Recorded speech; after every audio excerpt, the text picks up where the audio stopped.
Welcome to Lenticular Studio. My name is Tim, and have mercy, this is my first video. But today we're going to take a look at a brief history of autostereoscopic photography on film. And by no means a comprehensive history, but this should give you context of what this channel is about and where we're going as far as future videos. So let's jump in. A brief history of autostereoscopic photography, 1896 to 1951.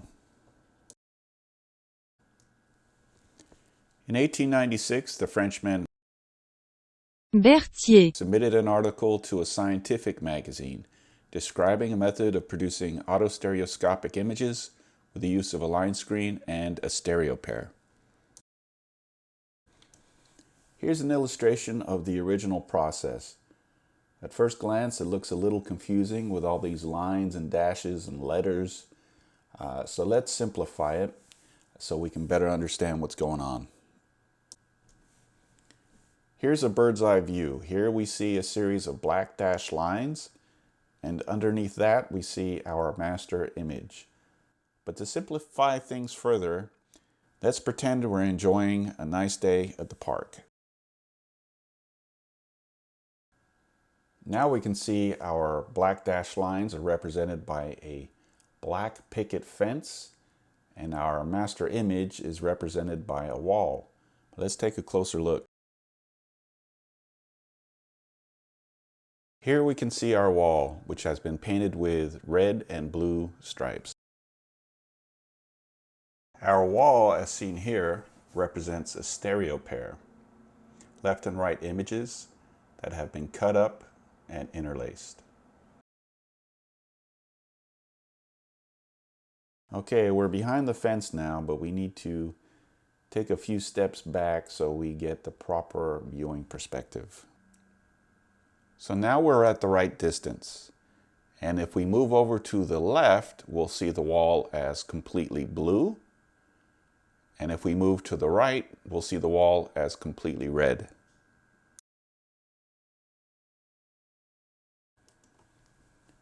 So if everything's at the right scale, we can see both the left image and the right image at the same time, which allows us to see the image in 3D.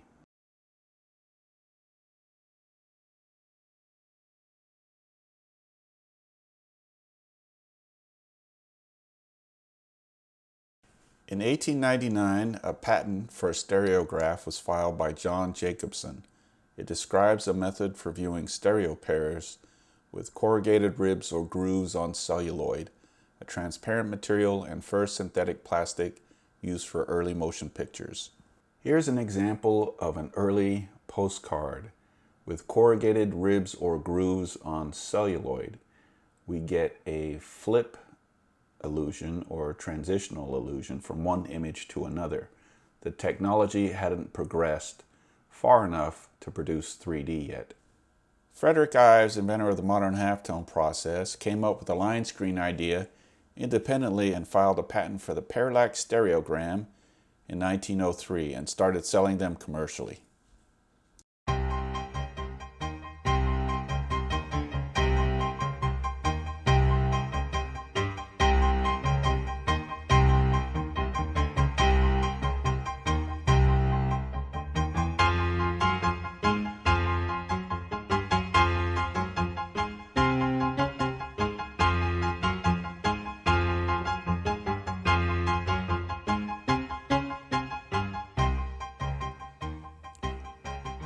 Gabriel Lippmann, a physicist and Nobel Prize winner for his work in color photography, presented his idea of the integral image in 1908, a method of using fly's eye lenses to create autostereoscopic pictures that would include multiple points of view instead of the traditional left and right images.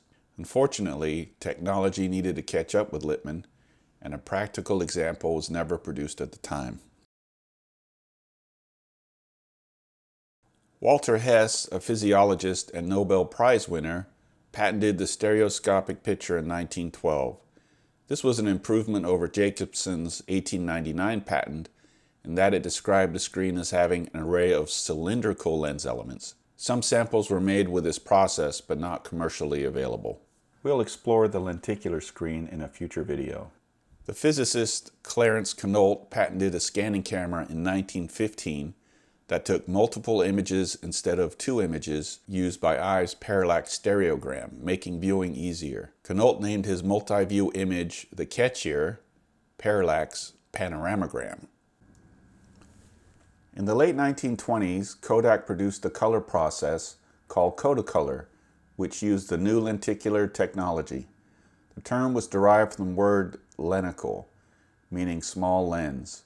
Kodacolor was used in Kodak's 16mm movie cameras fitted with a special color filter.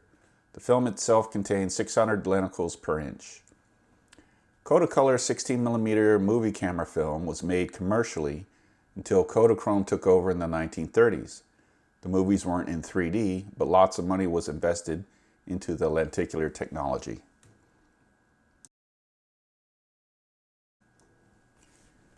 Herbert Ives, a physicist and the son of Frederick Ives, began experimenting with parallax stereograms. He used a large 12-inch diameter lens to make multi-view images and issued patents. Ives preferred a static camera design with a large lens so that the images were created instantaneously. The Quinault scanning camera required a subject to be stationary while the camera moved. We'll explore the single lens system in an upcoming video. In the early 1930s, Quinault improved on his scanning camera design and issued patents. Images made from this camera were called depthographs. The Purser Corporation began to produce them for advertising displays. The new design included a light box, and the glass plate line screen positives were hand-colored.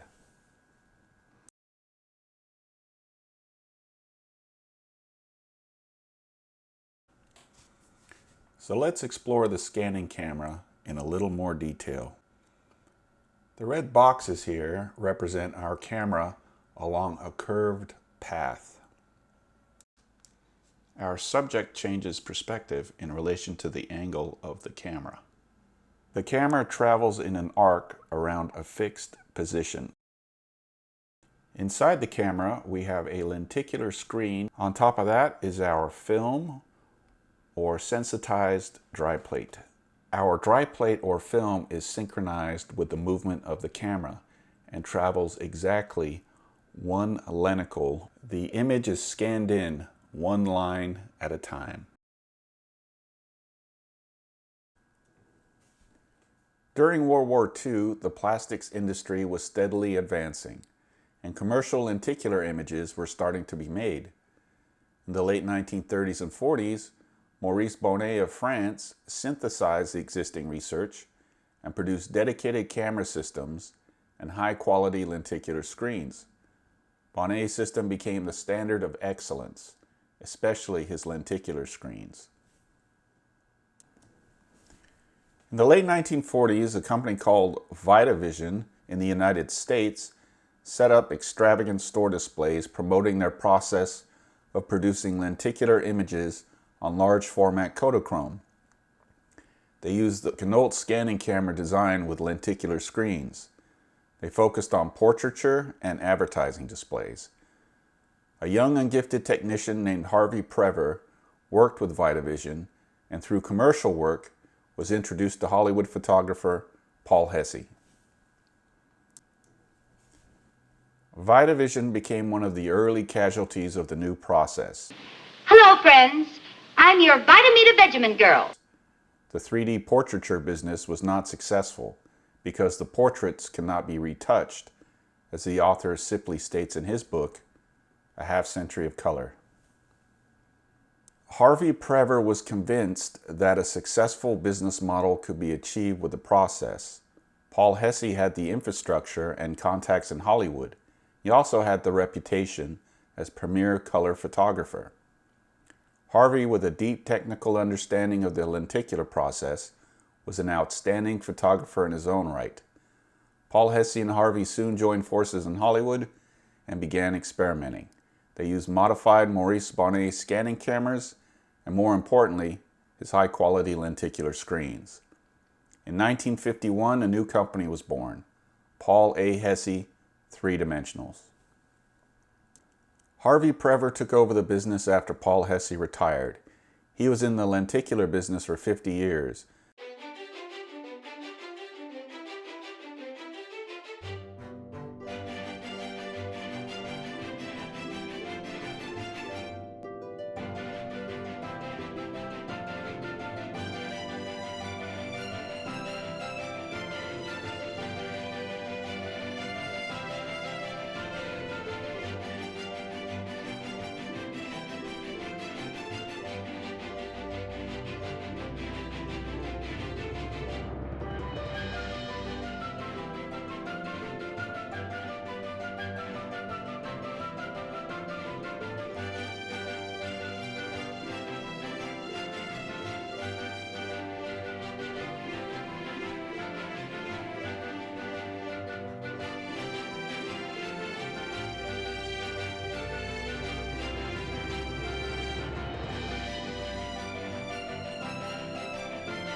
So I hope this gives you some context to what this channel is about, film-based autostereoscopic photography. The focus on lenticular, and we will be looking at line screen photography down the trail. And also I hope to get into color experiments as well. That's going to be in future videos. So next time we'll take a look at the cameras. And until then, thanks for watching.